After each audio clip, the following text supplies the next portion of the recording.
Thank you, Dr. Steve. Thank you so much for being here. Thank you for the pleasure of receiving you here.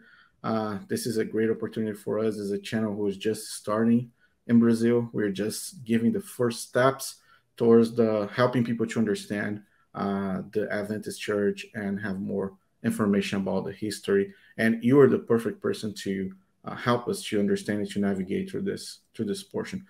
First, I would like to give you the opportunity to introduce yourself. Tell us about, a little bit about your background, your experience in the or as the organization in Adventist organization, and how your life is going today. Good. All right. Thanks, Rodrigo. I appreciate you inviting me on. I grew up in Adventism, and I was certainly not particularly a spiritual kid. I love sports. My dad loved sports. He was raising me to play baseball, football, basketball. I went to public school initially, and I was excelling in sports, and that was my total passion in life. I wasn't finding Sabbath schools or the Adventist religion particularly attractive. It seemed quite guilt producing. But anyway, my folks moved me to Adventist schools in junior high, and that basically wiped out my sports program in the world. And, I was quite discouraged about that. And I still wasn't particularly spiritual at all. In fact, I was pretty rebellious at that point. I could hardly say a sentence without profanity, and growing up in the sports world, and that's kind of everything I knew. And then I had a powerful experience with God when I was 16 that told me that God was real. And that really began to change my perspective about God, spirituality, religion. I went to Rio Lindo Academy after that, which was a very conservative Adventist academy. And again, they taught all the guilt producing, condemnation kind of stuff. Ellen White was paraded over everything. Yep. But at that point, I said, okay, I know God's real. I'm going to try to see if I can change the Adventist church in a more healthy way. So I went into the ministry with that hope and tried to spend my whole ministry, the 35 years that I spent in Adventism, doing my best to try to change the direction of Adventism in a more healthy way. Mm-hmm. And I got a lot of education during that period. I became a licensed psychologist and got a master's in history, focusing on Adventist history, got a doctoral degree from Claremont. So I got a lot of education. And I also taught Adventist history, psychology, and religion at Lomond University for 24 years. So I had a lot of experience with Adventism. And, I always felt that I was kind of kicking against the pricks in Adventism. They were always giving me a hard time. I always felt like I was kind of on the verge of getting kicked out. Even when I wrote Adventism for a New Generation, I was kind of protected by the liberals in Southern Cal. But the rest of the church, the conservatives were attacking me like mad. But, basically, when I finally decided that Adventism was not going to change in a particularly healthy direction, as I could see it, in 2010, I had some other experiences with the church that just made me decide it's time to leave. And a good part of our congregation felt the same way. So I started, we started this independent church, congregational church called Kingdom Life Fellowship. Mm-hmm. And I didn't plan on looking back at Adventism again. But in 2012, the White Estate got hacked. And as that information began to come onto the internet and I saw it, I realized that they had withheld important information from me as a researcher and lied about it. And that really bothered me. So I decided to research into some of this new stuff. And that's what really produced my Ellen G. White, a psychobiography book. I was convinced that Ellen White was a false prophet really before I left Adventism. Mm-hmm. Now, I was fully convinced that not only was she a false prophet, but she was a fraud and a con artist, and that she was involved with a lot of really gross life patterns of dishonesty and deceitfulness that were really quite tragic and that most Adventists had no clue about. So Yeah. that's why I wrote the psychobiography. But you may have another question to follow up. I understand. Thank you so much for the introduction. I completely understand both your trajectory from the beginning, the pressure in the middle, and now the realization of how Ellen White was actually a false prophet and how that became your book, an amazing book, by the way. I have here on my hand this guy here. This book actually helped this channel a lot to go through and navigate through the framework of the whole history and how to build up the pieces to present in an easy way so they can understand. So this book is available. I'm going to just add the link on the description below so you can buy it, and please read this book. It's amazing. Do you have any plans to translate the book in different languages? I've been approached in Spanish in different languages, and I'm pretty much open to just anyone who wants to do that. That I'm glad to just work with them and try to support them and help them and work together with them in any project like that. Awesome. Awesome. Dr. Steve, since our audience, they are still in the process of learning like baby steps pretty much from the beginning, I would like to go to this historical phase first and, observe as much knowledge from you in terms of the chronological sequence of events, not all of them, but the primarily one. And then after that, we can go to the second phase, presenting the consequences for the organization today based on the history. So a lot of people in Brazil, they know about the story of William Miller. They know the whole plot, let's say. However, they have trouble understanding the profile of William Miller and how important that period from 1832 to 1844, how this period was crucial to form the new movement that came right after. Can you tell a little bit very quickly about your perspective of William Miller and his responsibility, pretty much, of whatever happens after? Yeah, I mean, William Miller was a deist, and he became a strong fundamentalist Christian who became fairly obsessed with Bible prophecy. And he wasn't coming from the same place where Ellen was during those years. It's quite fascinating to see the difference between the young Ellen and Miller before the 1844 disappointment. But Miller, obviously got influenced by Himes and others that got him into the more and more into the date setting. And finally, when they failed in October 22 of 1844, at least he was honest enough to say, we were wrong, we missed the boat, we need to move on from here. But the Adventists who surrounded Ellen White weren't willing to do that. They wanted to try to justify their belief in the end of the world on October 22, 1844.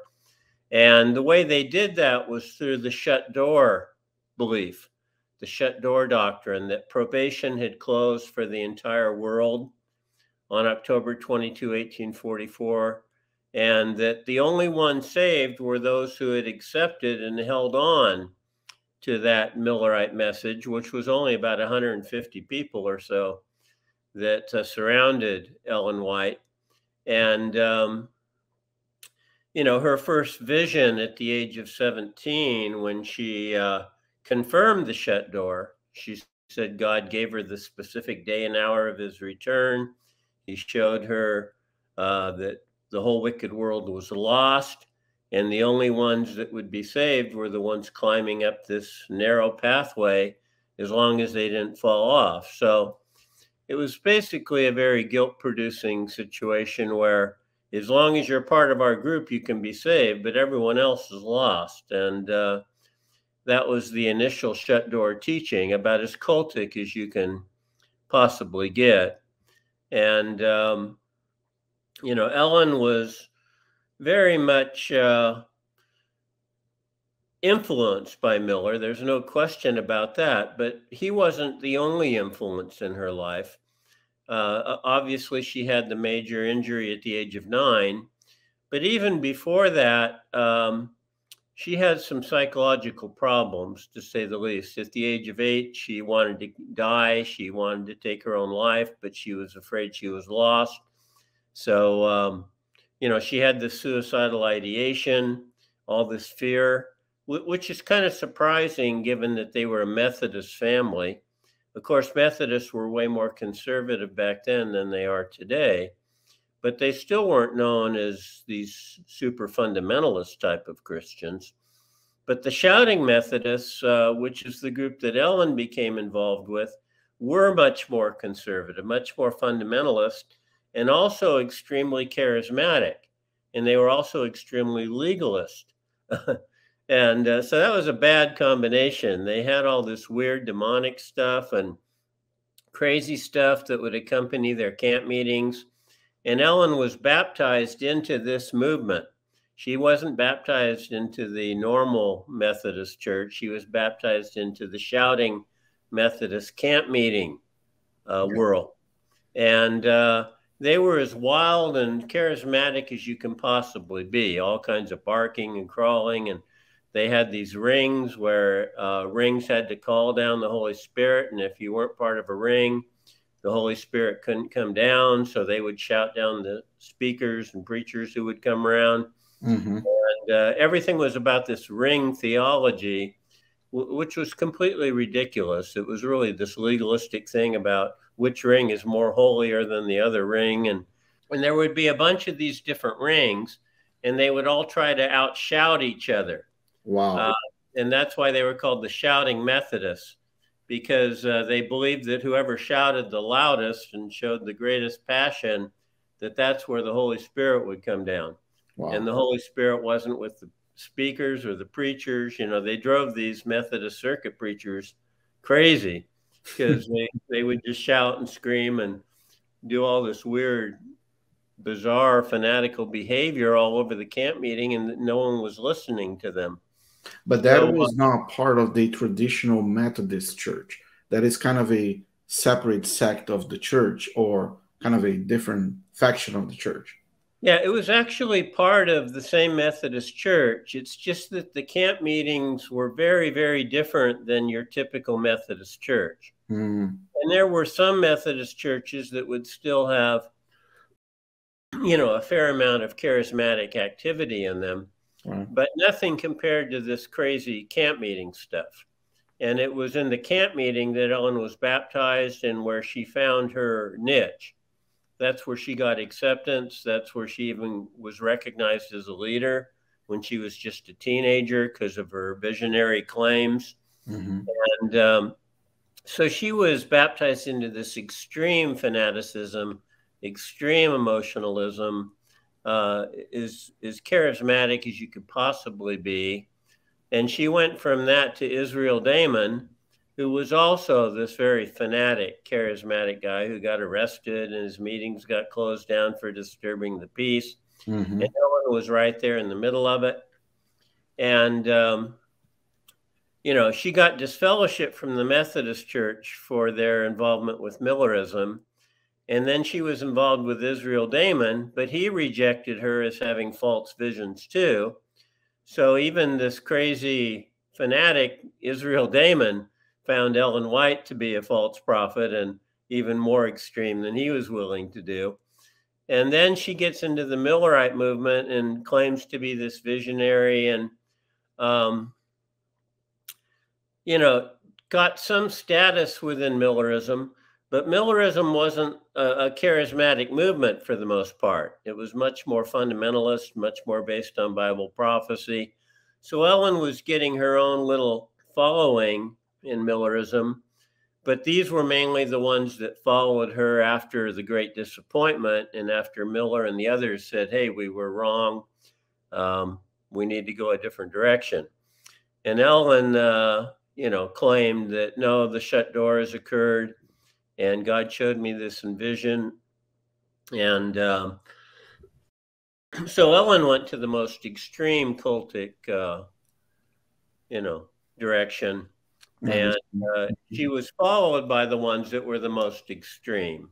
These were people that were so devastated by the Millerite disappointment, so desperate to find something to latch onto, that this 17-year-old visionary became what they latched onto.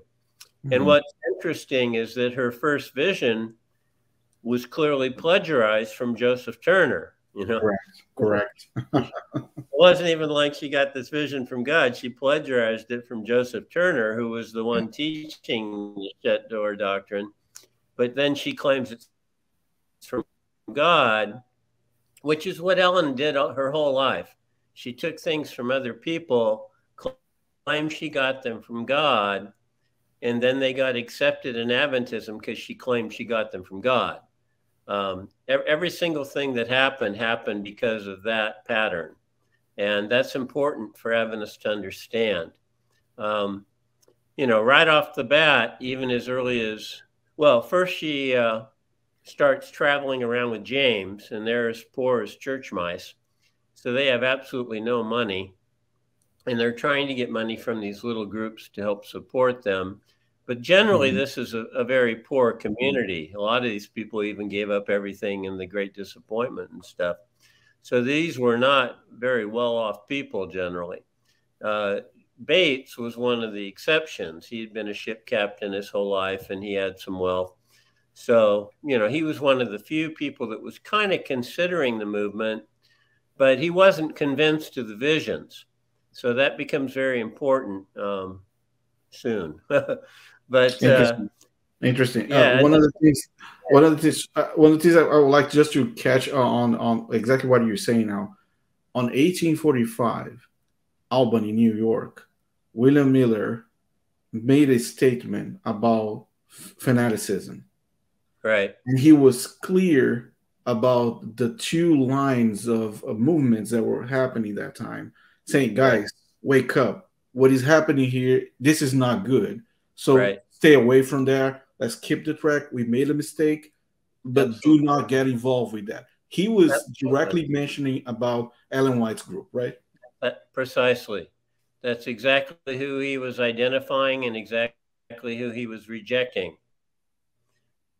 So the Millerites who tried to move in a more healthy direction rejected the Millerites who followed Ellen and became part of this tiny little group that was bred in fanaticism.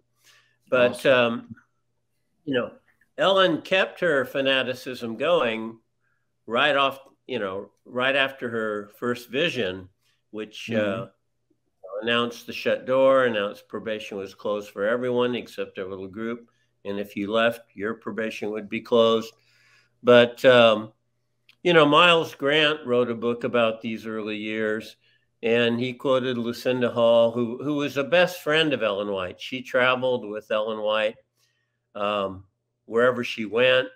And James, of course, was also traveling with Ellen during this early period before they got married.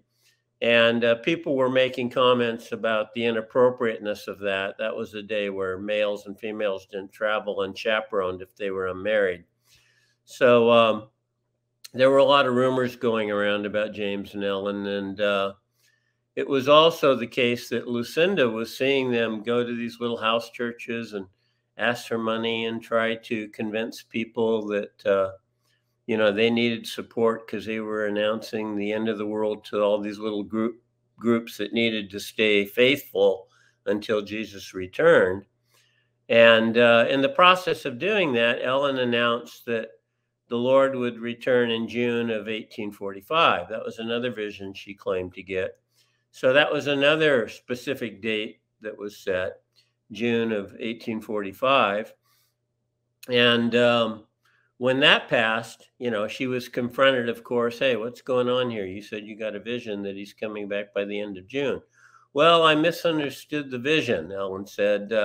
They announced it to me. The angel announced it to me in the language of Canaan, and I didn't understand. So what the angel was really saying was it was the second planting and harvest, not the first.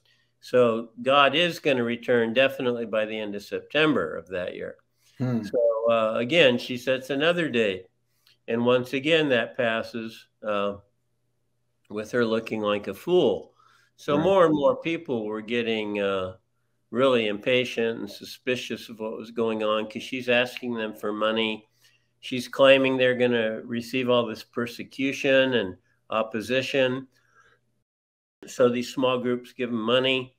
And then she comes back and says, they said, did you receive any persecution or opposition? Oh, no, we had a wonderful trip. So people were getting more and more kind of impatient and disillusioned. Yeah. But Ellen kept holding them on to the group with her condemnation. Anyone who dared to leave got completely condemned. And what was funny was, James and Ellen were condemning anyone who got married before they got married, and even specific couples were condemned. But then when James was being pressured that, hey, this really looks bad, he told Ellen, we have to get married or else I'm going to have to quit traveling with you. So they had kind of a shotgun marriage, even though they were telling everyone else it was a sin to get married at that point. But then they go ahead and get married. And this is just typical of kind of the hypocrisy that James and Ellen engaged in. But, I understand completely. This timeline you just presented is pretty much let's call the beginnings, right? The beginnings of everything.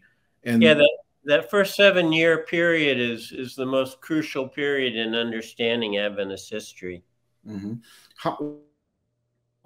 One of the questions I always had, it was the relationship between Joseph Bates and Ellen White and James White. So this relationship, this trio, I know Joseph Bates wants two things. The first thing was the understanding of the sanctuary, and the second thing is the presenting the Sabbath from the Seventh-day Baptists.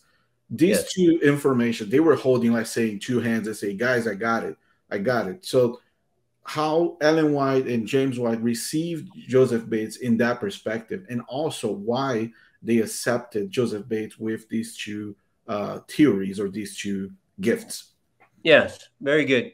That was the next thing I was coming to, is Joseph Bates. And I mentioned Ellen White and James were as poor as church mice when they got married. They just didn't have any income to speak of. And they were desperately in need of someone to support them. And they basically targeted Bates as the one they needed to get because he had some money. And he was older, more mature. He was respected in the group. And he was also very much into astronomy. He had written a book on astronomy. So they targeted him and knew he was going to be at a house church. And this is where Ellen claims to have her great vision on astronomy. She goes off into vision. She's waving her arms, flying through space, talking about, the funny thing was she had read Bates's book on astronomy, but she claimed that she hadn't. She claimed that she'd never been taught anything about astronomy ever, but it was obvious that she had carefully read Bates's book and was using that to deceive him or dupe him into believing that God was showing her all this stuff. Because she's saying things about these planets without naming them that were in Bates's book, and that, he would jump out then and say, oh, that's Saturn, oh, that's Jupiter. And so she was just feeding him along. And, she threw in a few extras like these beings, living beings on Jupiter and Saturn that, of course, weren't there. But Bates had no way of knowing that. So, he thought, oh, wow, she's seeing actual beings living on these planets. But she gives the exact number of moons that Bates had in his book. That was what was known at that time, which is completely inaccurate today. So it obviously wasn't God showing her this stuff. She had gotten it from Bates's book, and she was using that information to try to bait him into supporting her visions. And they succeeded in doing that. After this meeting, he became convinced that, yes, she did get this vision from God. And now he became a co-founder. The three of them really became the co-founders of Adventism once Bates got duped by this vision and started help supporting the whites. And it also benefited Bates a lot, because now he became much more powerful and influential because he was one of the top three. And Ellen would support what he'd say through visions. He got the Sabbath, of course, like you say, from the Seventh-day Baptists, from Rachel Oakes Preston. And Adventists weren't buying into it, really. Some were, some weren't. But then, of course, Ellen has the vision that shows the fourth commandment elevated above all the rest with a halo on it, and total condemnation if you don't accept it. And that's what always happens in Adventism. Adventists claim they get their stuff from the Bible, but the truth is they get it from Ellen White's visions. It's always Ellen White's visions that really determine whether Adventists accept something or not. Yeah. And they accepted the Sabbath not because of Bates, but because of Ellen White's vision, even though it came from Bates. And it's not long after that Bates comes up with the 7-year theory, where he teaches that Christ is going to return on October 22, 1851, 7 years after the Great Disappointment. And Ellen buys into this. She jumps on board, and she starts making quotes and statements. There's only a few months left before the close of probation starts and all this. So she's going right along with Bates's theory. And, basically, Adventists completely deny this stuff. They... you look at Francis Nichols' book on the shut, where he gives tons of pages to the shut door, and he never even deals with the actual original documents decently at all. He quotes her later statements where she denies having said and seen the things that she earlier claimed. So that's the typical Adventist way. Arthur White did the same thing. Yeah, I have the books from Nichols here. I have the original version from 1940 something. But just jumping on the same subject you're mentioning, one of the last episode we published on the channel was about Hiram Edson, and was a 1-hour episode going from the start all the way to his manuscripts. And my question at the end of the episode, even producing that, was why Hiram Edson let go, or at least gave up of the vision perspective, opening the door to the interpretation from Andrews. And because that is something that I can understand. First, you said you had a vision, first you said I was walking, I saw something. From that, everything was built upon that. And at the end of the day, at the end of your life, you say, never mind that this is the right interpretation. Even that was you in the first place who said, okay, this is my vision. Yeah. Yeah, I mean, there's just so much problem in early Adventist history that it's really ridiculous. The shut door was the completely dominant thing that first 7-year period, along with the 7-year theory. And of course, they embraced the Sabbath during that time as well. But as it got down to the very end of the 7-year period, Ellen is still promoting this big time in the early part of the summer. But by the time you get down to the end of August, it becomes pretty obvious that there's no time of trouble, that none of the stuff she predicted is happening. So now she starts to try to back away from it. She made one statement in August where she's trying to start to back away from the 7-year theory, because she clearly sees that it's not going to happen, and she's going to be proven wrong again. But of course, she was proven wrong again. Bates was proven wrong. And at that point, Adventists just realize, hey, we got to give up on this shut door stupidity. It's making fools of us. So they delete it from her writings. They delete it from her publications without acknowledgement. James and Ellen did this together. And now they start fishing for something that, what can we replace the shut door with?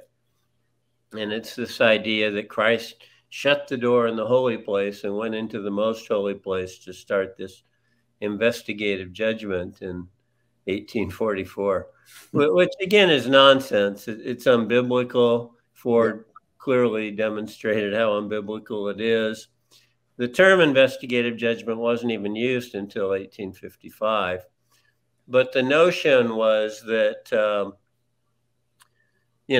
they were going to make people forget about all their shut door visions and now embrace this new way of thinking about Christ moving from the holy place to the most holy place, which of course is nonsense. The Bible says he went up and was at the right hand of the Father, and that's where he's been ever since, lives to make intercession for us. But this whole heavenly sanctuary business is stuff Adventists invented to try to salvage all the damage they'd done through the shut door.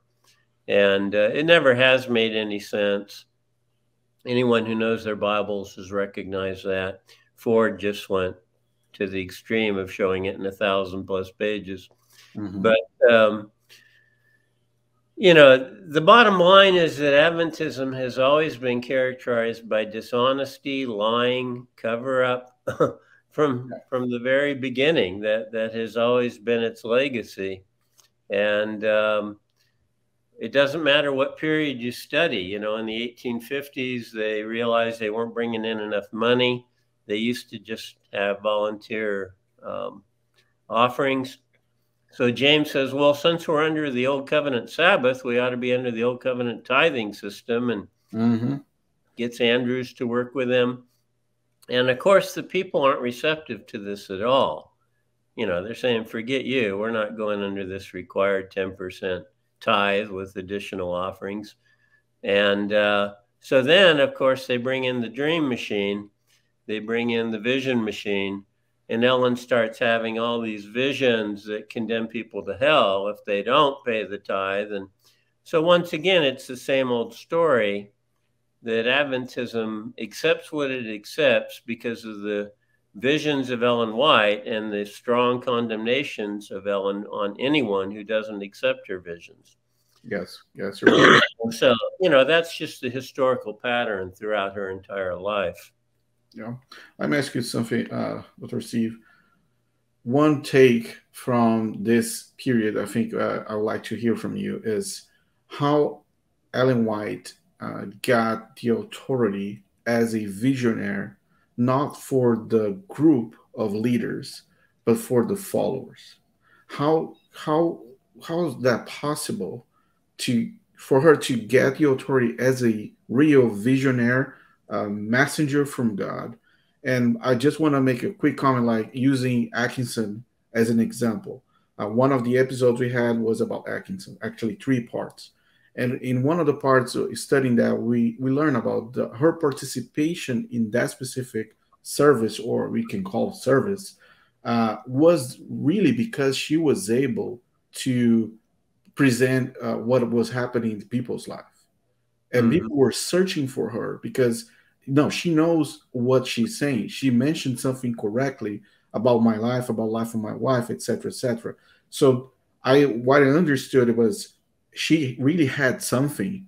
She was presented something that was, of course, not from God.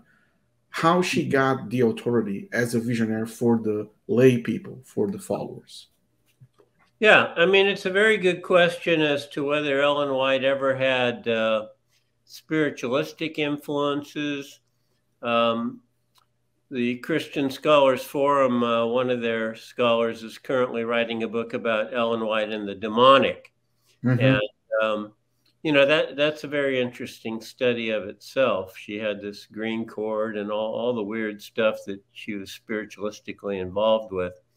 So, there's various theories about whether she was just psychologically unstable, emotionally unstable, how these things coupled with the hysteria that a lot of women prophets experienced in the mid-19th century, or was she actually demonically influenced?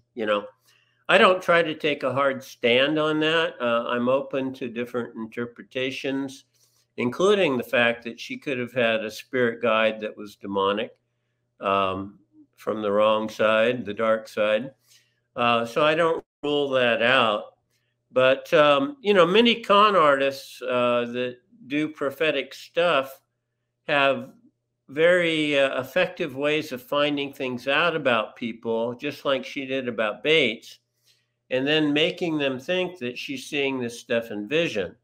So, she could have easily done that with a lot of people. She was a convincing person. The fact that she convinced her whole family that she needed to be bedridden and cared for all the time and freed from the normal duties of young women at that age after her injury. She was very effective with that.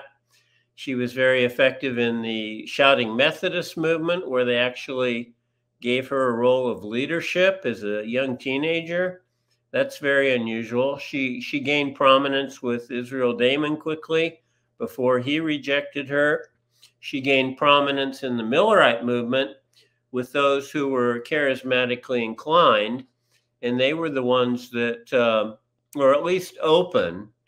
I don't know that all these people that started following her were particularly charismatically inclined, but they were definitely desperate. What we have to understand is the desperation level of these people who went through the Great Disappointment in 1844 and then latched on to Ellen White. I think they were the most desperate of all the Millerites and willing to latch on to whatever they could to try to give them hope. And Ellen was what they chose to latch on to. So they were ridiculously invested in this young woman. And the cognitive dissonance was extremely great for them to deny her or reject her. So there were all kinds of psychological factors involved here that caused the small group to really encircle Ellen White and give her this leadership position in their movement, even when she failed with so many of her prophecies and stuff. The few things that were successful, like her conversion of Bates, that got trumpeted everywhere. They immediately put it in the church paper and made a huge deal of it. And this was the there were people leaving the whole time. Lucinda Burdick, her best friend, completely rejected her. Miles Grant, who'd been a friend of hers, completely rejected her. So there were people rejecting her during this period, but they would get completely dismissed. They would be condemned to hell. And they would never be brought up again. They were deleting, of course, everything that was kind of self-condemning of her from these early publications. And then once 1851 passed, their whole emphasis changed to evangelism, bringing in new people, convincing new people that this was the great prophet of God who was getting all these visions. So a lot of the new converts were brought in on that very basis, that we have the last great true visionary, the last day prophet of the world. And so it was these kinds of people who got attracted into the cult. And that kind of explains itself, that the more people were invested in believing this is the true remnant church, because we have the true prophet and the Sabbath, it was all self-reinforcing. And, she ended up getting away with a lot of dishonesty, stealing all this stuff from the health reformers. And, she would be confronted about stuff, but she always lied her way out of it, and was fairly effective doing that. People didn't have the same digital ways of checking up on things and stuff that they do today. There wasn't internet. There were a whole bunch of factors that enabled her to get away with a lot of dishonesty that she never could have gotten away with today. Interesting, interesting. One, if you can, in a short term, say like, how was the framework for after the official organization of the Seventh Day Adventist Church? Ellen White was locked inside of her house having visions. James White was expanding territory with new churches, planting churches, and hiring new preachers, missionaries, etc. And how this framework actually functioned during that time. So she was 100% dedicated to have the visions, be the messenger, while her husband was the guy pushing out the business. Yeah, I mean, to some degree, that's the case. Even with James, Ellen's favor as far as the visions went back and forth. He quit publishing her visions in 1851 after she so dismally failed with regard to the shut door and the second coming. And he didn't publish a one of them between 1851 and 1855 when he was replaced by Uriah Smith as the Review and Herald editor. So I think James himself knew that Ellen was not on the up and up. And of course, he knew that when they duped Bates, and he realized that his ticket was Ellen's visions. So he had this love-hate relationship between Ellen's visions and himself. She'd try to bring God's wrath down on him, and he said, forget that. I'll use my own brain. I know better than to let you try to control my life. But their marriage was pretty difficult throughout their years together. But, James knew pretty much what was going on, but he had to promote Ellen for his own benefit. And then there were others that were deceived, like, Uriah Smith was completely deceived when he came in 1855. He was promoting the visions like mad because he'd been converted through that process. And later on, he would come to realize that they weren't what she claimed them to be. But early on, he was a fanatical supporter of Ellen White's visions. But basically, the Whites were pretty clever. They weren't highly educated, but they did have a lot of emotional intelligence. And once they moved on from the whole 1851 fiasco, they were pretty clever in the way they tried to pull in new believers, new converts to the faith. They would even go out of their way to recruit, someone like a D.M. Canwright and have him live in their home. And they did this with several young people that they saw promising, Kellogg, etc. And they tried to mentor these young people. And of course, Ellen and James were very clever also about mixing church stuff with their personal stuff so that they could take advantage of church resources personally. And, this is most evident in 1849 when Ellen claims to have these visions telling all church members that time is so short that they need to sell their homes and give the money to the cause along with their possessions. And of course, her and James become wealthy because of this. A bunch of people follow the visions and they don't get their money back when Christ doesn't return. But James and Ellen then go on and buy their first home, which is a nice big home, but they claim it's owned by the church because they have people living there and they have the publishing work in there. But the interesting thing is when they move the publishing work and the people to a larger building, they keep the home and the deed in their name. So it becomes their personal wealth when it was the church money that bought it. And this is just typical of the Whites. They exploit church members their whole life. They manipulate. They extort money from the church. James is guilty of major extortion to the tune of $400,000 to $500,000 that he was caught red-handed with, and that they had to repay after James died because the church saw the evidence that Kellogg presented, and he was threatening to go public with it. So the church had to pay that money back to the SAN. And, James and Ellen were pretty shady characters, and they were pretty dishonest characters, and they were pretty mean characters, and they were very controlling characters.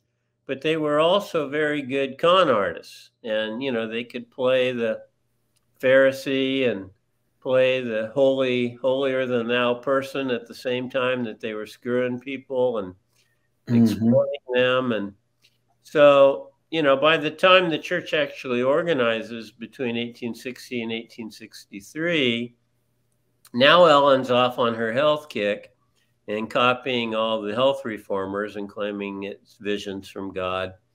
And the church is starting to accumulate quite a bit of wealth now. And again, James and Ellen are thinking of every kind of way to make a bunch of money personally. They sell trinkets, they sell charts, they sell hymnals. They made the equivalent of $1 million in our money today just selling hymnals alone. Wow. So they were doing all kinds of stuff.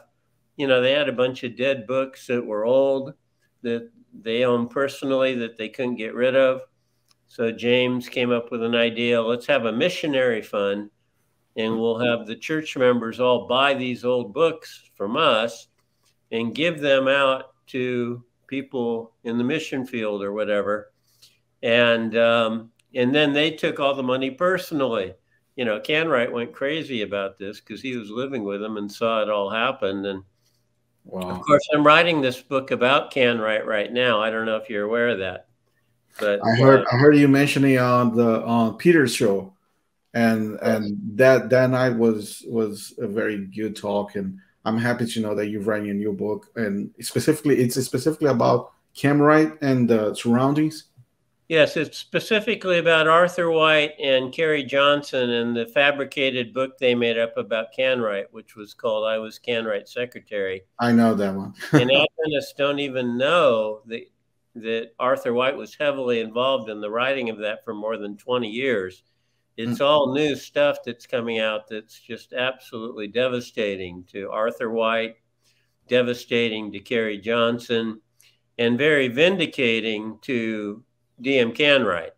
It shows he really was a very good, righteous person who was just trying to do his best to serve God, and he got completely, unfairly attacked and destroyed by Adventists. And so it's can you dive in a little bit more about now moving forward a little bit about the business of printing and why printing was such an important strategy for the business of the organization?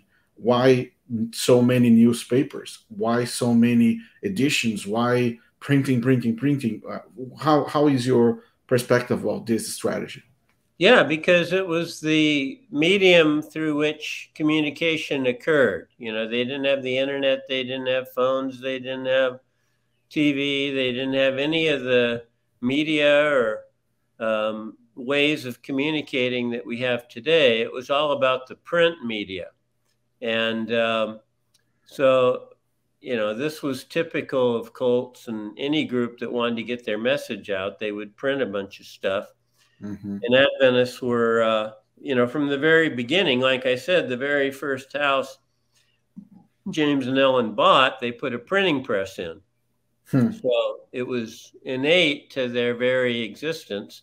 And even before they bought that house, they were using printing presses to get out all their little papers and books that, of course, they had to get rid of and censor and delete from.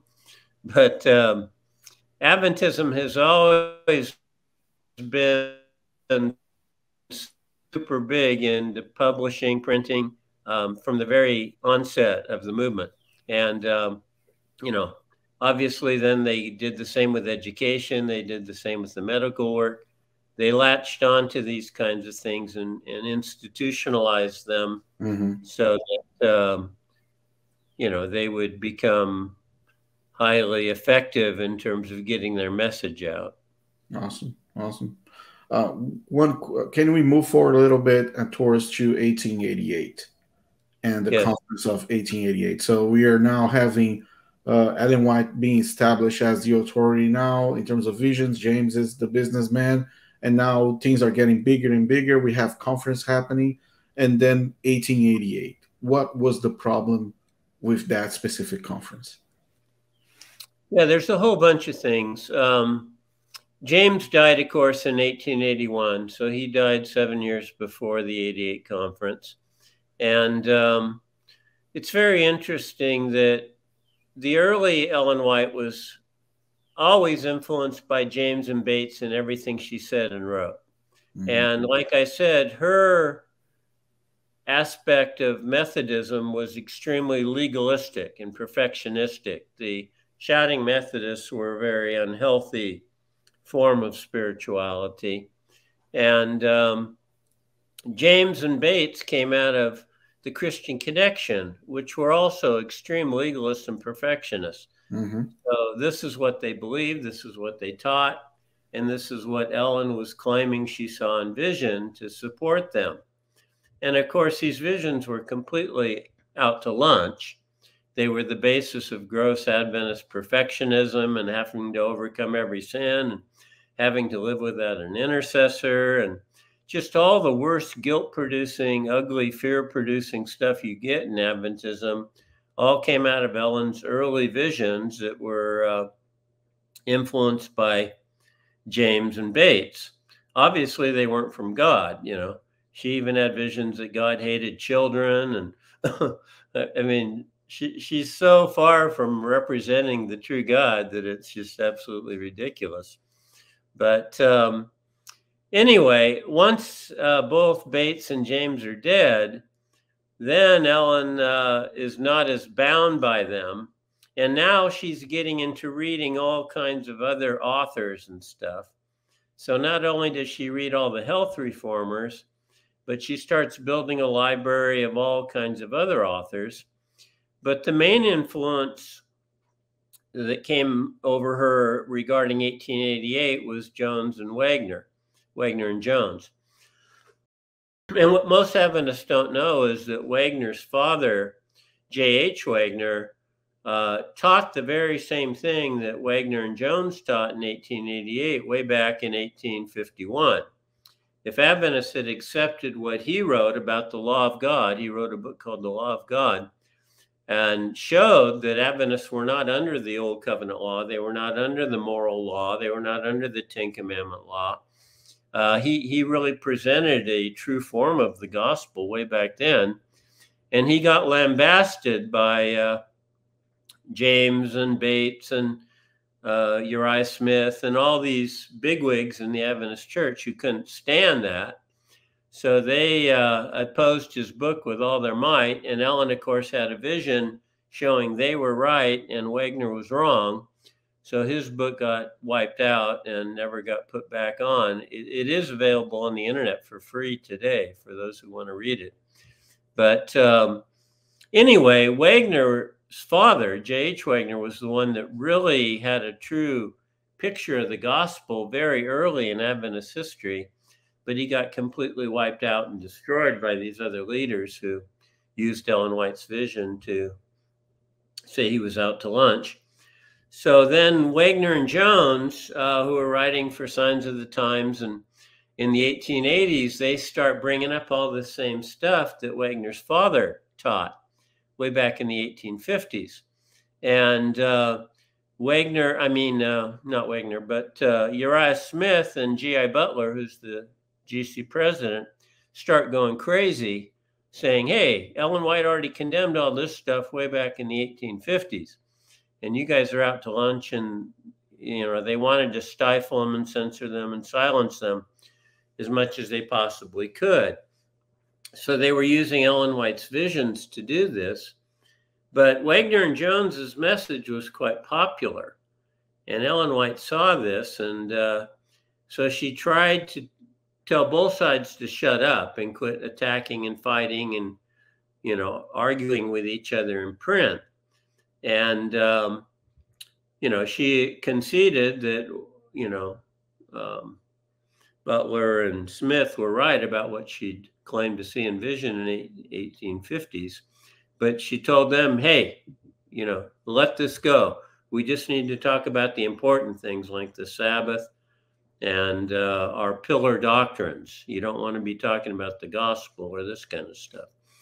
And so the bottom line was that, Uriah and Butler basically ignored her once they had the concession that she had agreed to with them back in the 50s.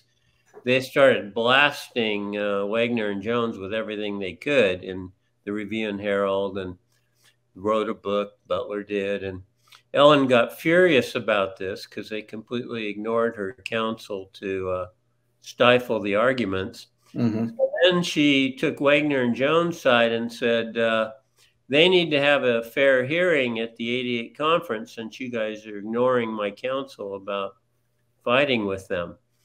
So that's what gave them the opportunity to prove the law of God in Romans and Galatians. They were teaching the exact same thing that J.H. Wagner taught back in the 1850s.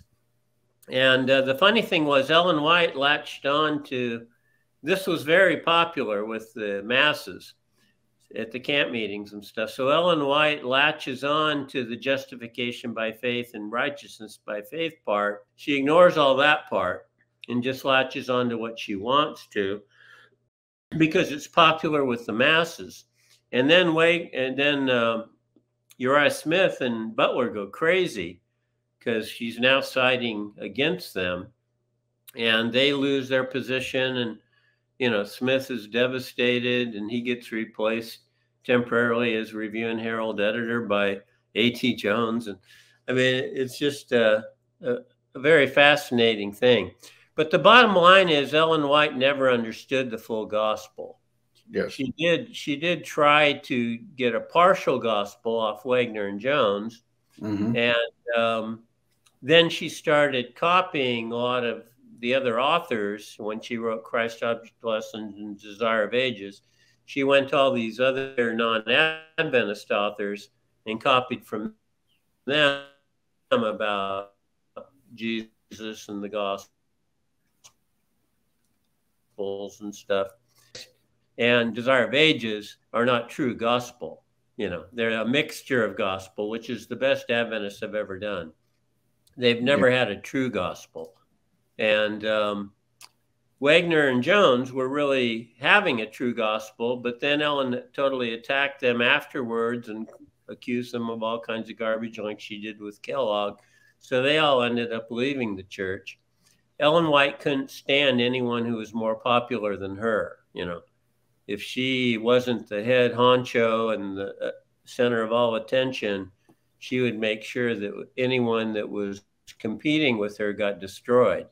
That's what she did to Kellogg, Wagner, Jones, right down the line. You can just follow Canwright. Whoever you want to look at that questioned her got destroyed. And so that's really what happened in 1888. It was a mixture. And ever since then, Ellen, Adventists went into the dark ages after the 1919 Bible Conference when they tried to come clean about Ellen White, but the conservatives won the day.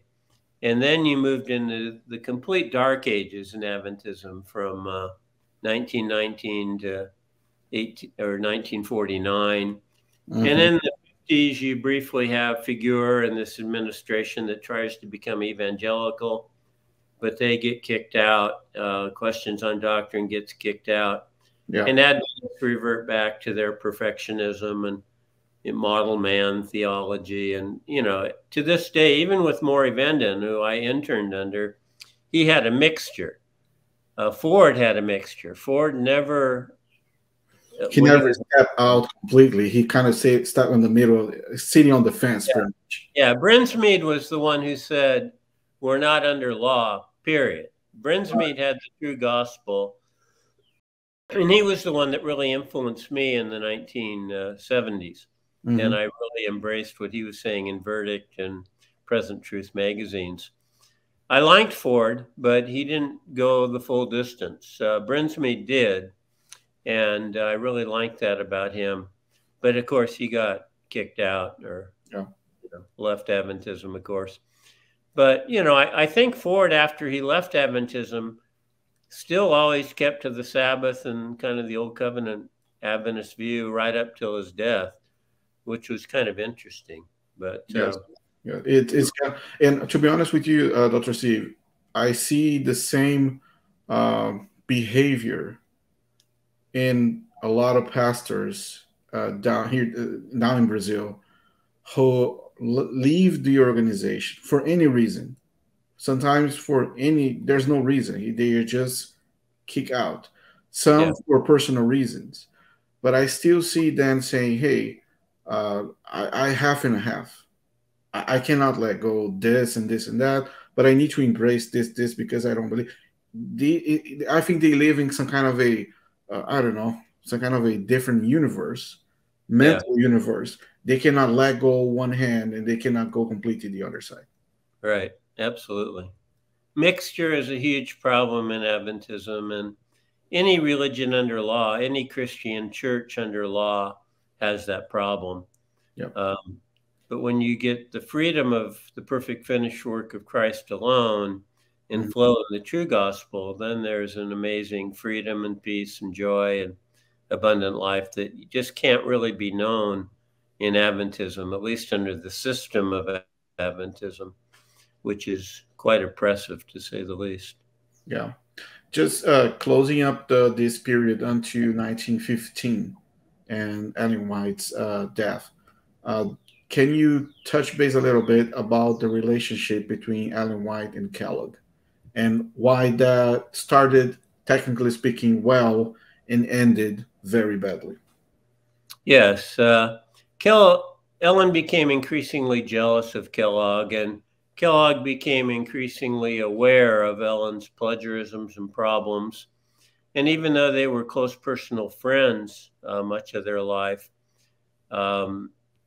once Ellen got exposed publicly in the newspapers in 1889, before she went to Australia, things really changed for her. She was under large attack while she was out of the country for those 10 years. She cuddled up with Daniels and they became best buds. But she was getting all kinds of rumors. Daniels was providing a lot of them because Daniels hated Kellogg.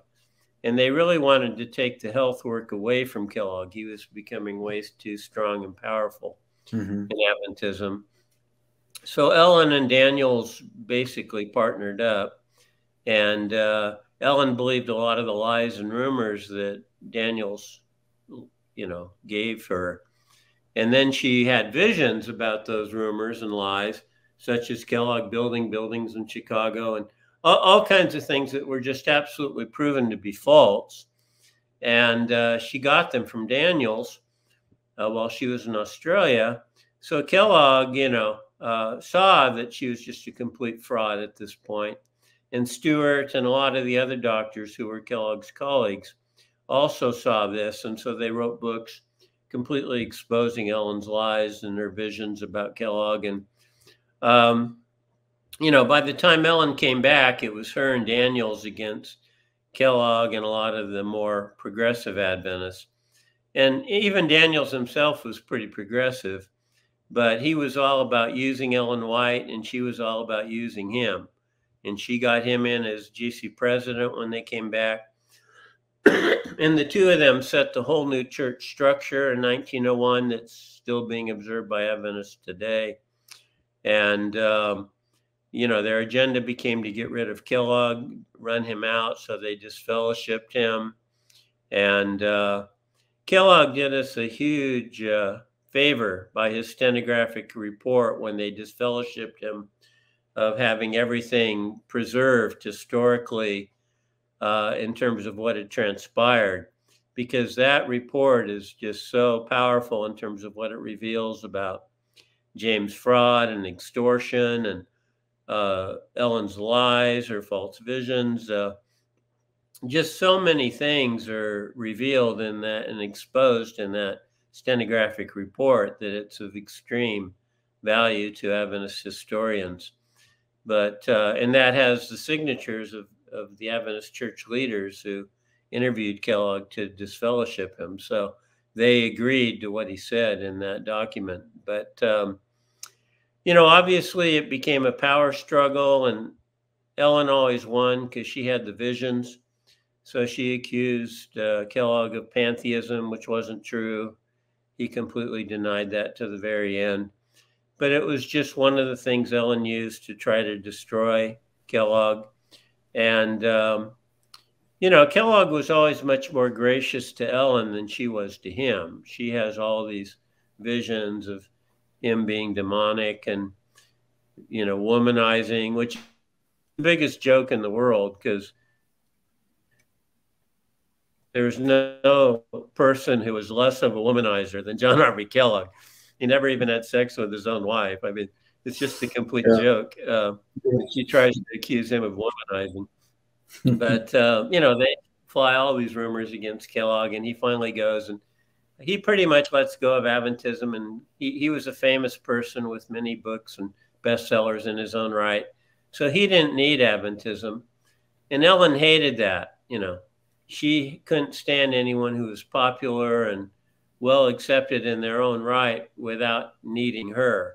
So she had to get rid of him, and she did her best to do that. And Adventism hurt itself badly by doing that, of course. But yeah.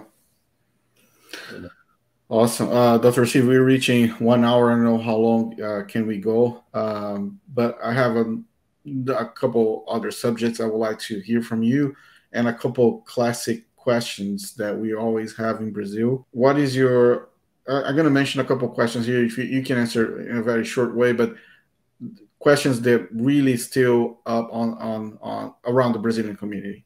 For example, Ellen White's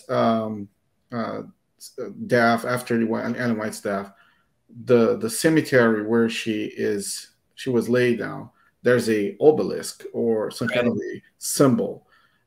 We had all sorts of conspiracy theories about that from both sides, the very ultra conservative, as you mentioned, as well from the people who really tried to attack her in different ways. What is your perspective on that specific, in this specific subject? Yeah, I know there's been a lot of debate about Masonic symbols in the White's family. And, to me, it doesn't really matter. I have studied Masonic religion quite a bit, Masonism. And I know the vows of a 33-degree Mason, that they take total vows, life, death vows to Lucifer. And, I know that at that level, it becomes a pretty ugly religion. Yeah. A lot of Masons aren't even aware of that, of course. And, to me, it's neither here nor there how heavily James and Ellen may have been influenced by Masons, because all the other factors that prove that they were dishonest, gross, extortionists, exploiters, all this other stuff is provable. So I don't need to bother with the Masonry stuff.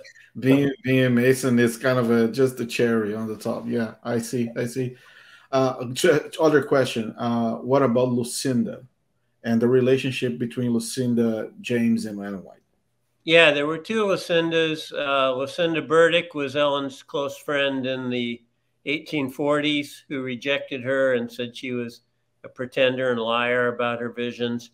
And then there was Lucinda Hall, who became her best friend later on in her life. And that's the one that has all the rumors about supposedly being a lesbian, and Ellen writing to her that I'll only share my bed with you, and all this kind of stuff. Again, I don't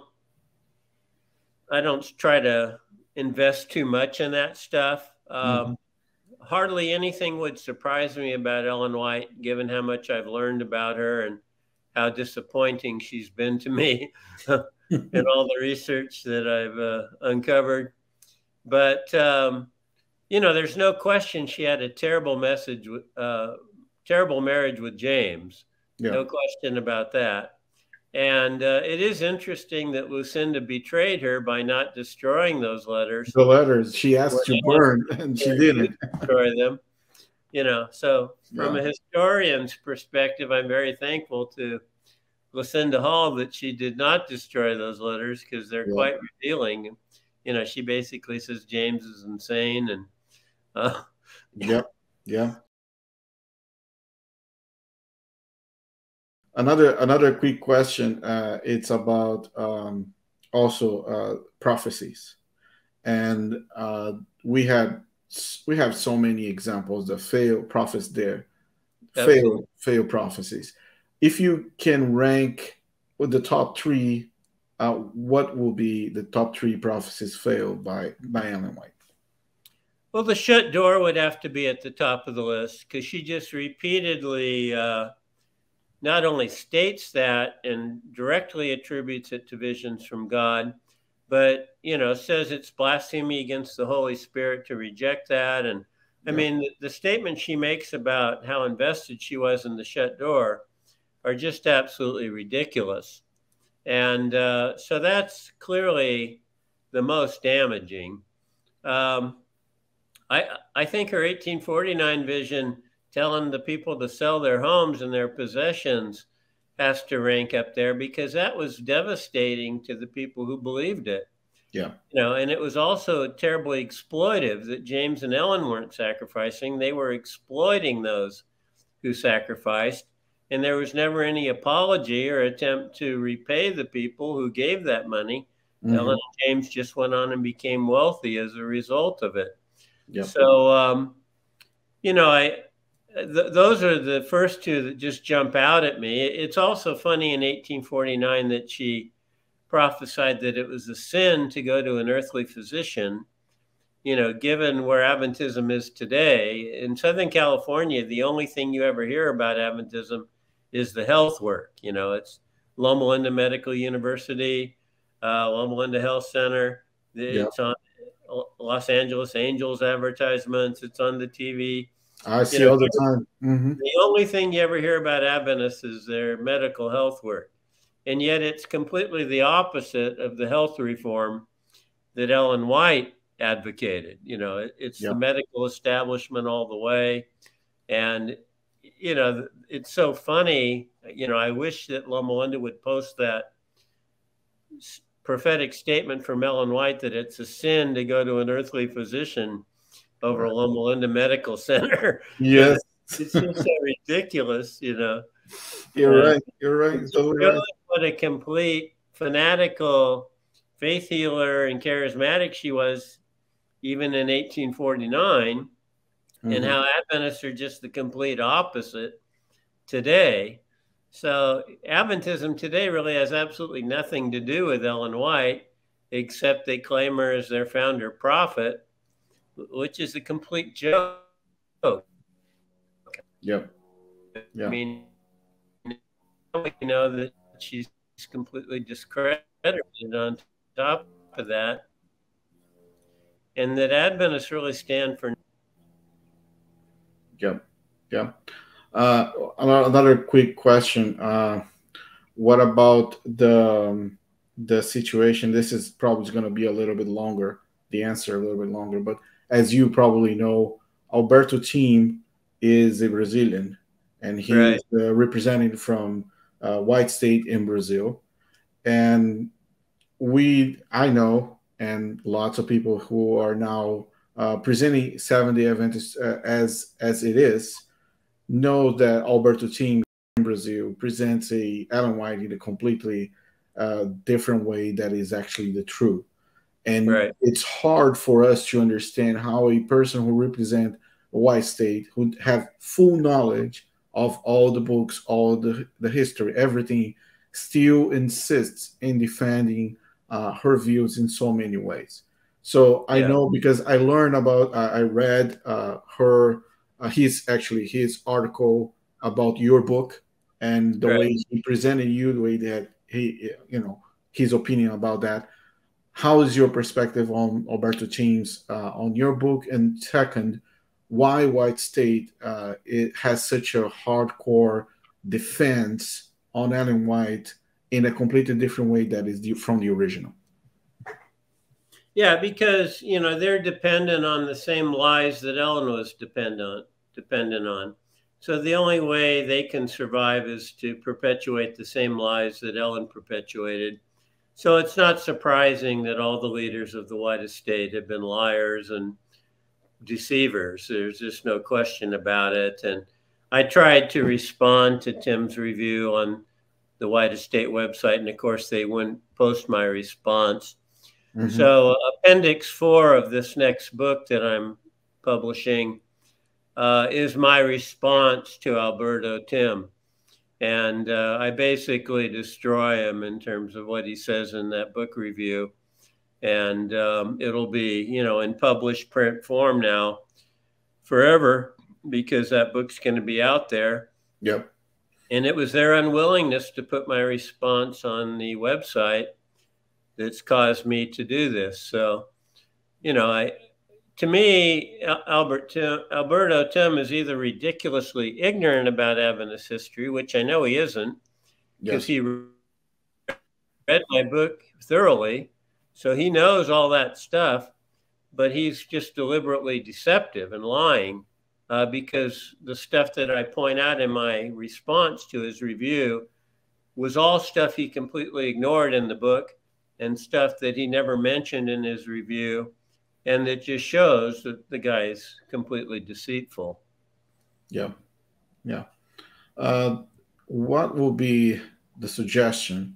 And I know this is maybe it's hard to answer, but what would be your suggestion for Brazilians who are now or either SDA members or outside of the SDA evangelicals from different sources, different churches, different places, to really understand Seventh-day Adventist, even with the barrier of the language, even with the barrier of not having full access to the whole whole framework of the history of the church? What would be your suggestion? Well, listen to programs like yours, first of all. Get out there and become aware of what's going on. Read and study as widely as you can for yourself, and not just embrace the Adventist brainwashing that's so typical of the subculture. And I'm not all that familiar with Brazilian culture. I've never been there, but I've been to many other parts of the world, about 65 countries. And, I think it's the same basic idea for anyone who grows up Adventist, is that they have to look and study for themselves, because the church is never going to be open or honest about its history or its present. Mm-hmm. So people have to search and seek for themselves in a spirit-led way, in a Christ-centered way. And, I believe God will lead them out of deception and lead them into his truth. And you shall know the truth, and the truth shall set you free. Yes, you're right. Amen. Amen. One more question. How do you see the future of the SD organization moving towards, in 10 years, 10, 15 years? How do you see now with not only Ted Wilson pushing towards the spirit of prophets, Ellen White? I just watched his latest preaching on Doug Batchelor's church in California, and the title of the preaching was "Hold the Line." That was the message. So if the president of an organization of that size, that dimension, it's asking his own members to hold the line, what do you think the message is actually, what he's trying to communicate? Yeah, like I say, Adventism is a big business today, and Ted Wilson's really in collusion with all the liberals and left-wingers in Adventism, which is his job is to hold on to all the conservatives and the Ellen White believers, and to make them think that she's still valid and that she still is the great last day messenger of God's people. Whereas, Adventism in Southern California could care less about Ellen White or much of this stuff. They're just big business. They're, about government aid. They're about surviving into the future. And, they know they need that conservative tithe money that comes in from all over the world from Ted Wilson. Mm-hmm. So, they have this bohemian agreement, if you will, that they won't try to get rid of Wilson and he won't try to get rid of them. Yeah. They'll all just work together to try to make as much money and keep the corporation. They have a huge problem with the younger generation because the younger generation isn't really buying into the stupidity or paying the tithe and all that kind of stuff. So they got huge problems financially, unlike the Mormons who have $1 billion endowment. They're very wealthy. But Adventism is going to increasingly compromise itself to the government, increasingly depend on government aid. My own view of eschatology is very much based on what the book of Revelation says. There'll be a one world government. The beast will bring all people, nation, people, languages under their domain, under their power, under their control. And it will only be God's remnant who will be persecuted and who will be small groups, underground church, similar to what we've seen in China over the last several decades. I believe that time's coming in America, where the Christian church will be persecuted and forced underground. It'll be considered hate speech to say Jesus is God. It will be considered hate speech to say you believe in the Bible. I believe that time's coming. We're moving there rapidly. It's pretty amazing to see what's happening. I don't expect Adventists to ever be part of God's true remnant. There might be some individual Adventists that leave and become part of God's true believers, but the system itself will never do that. They will completely compromise themselves to the beast, and just like they did under Hitler, they became the only church Hitler didn't shut down.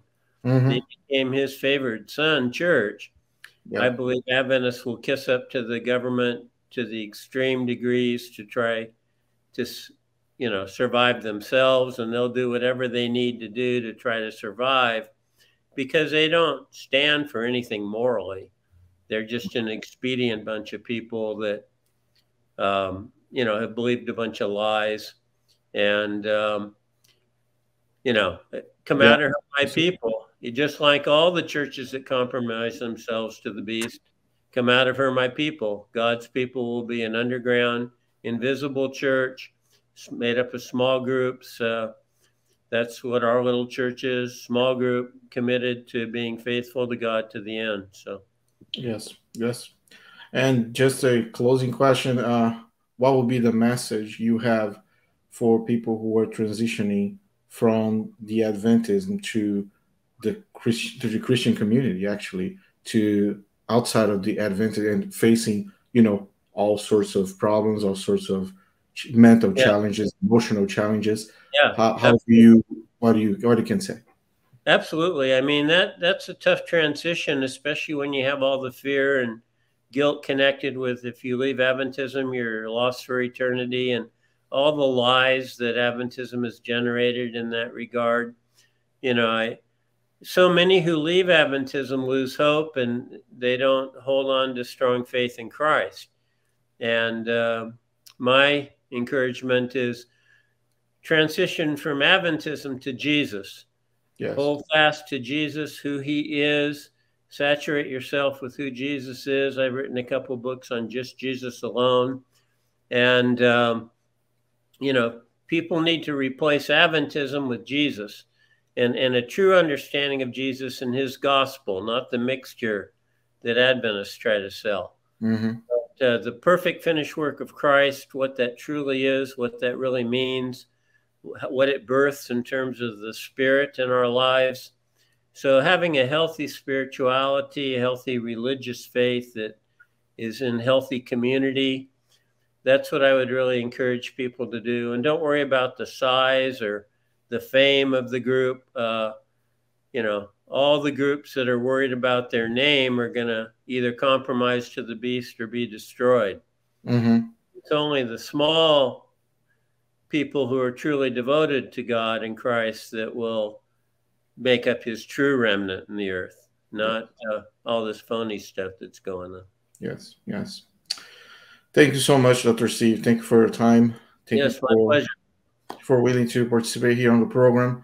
And I Yes. wish you well, your family, and everybody else, and hope to see you soon in another opportunity. Thank you, Ricardo. God bless you and your work. You're doing a great work for him. Thank you.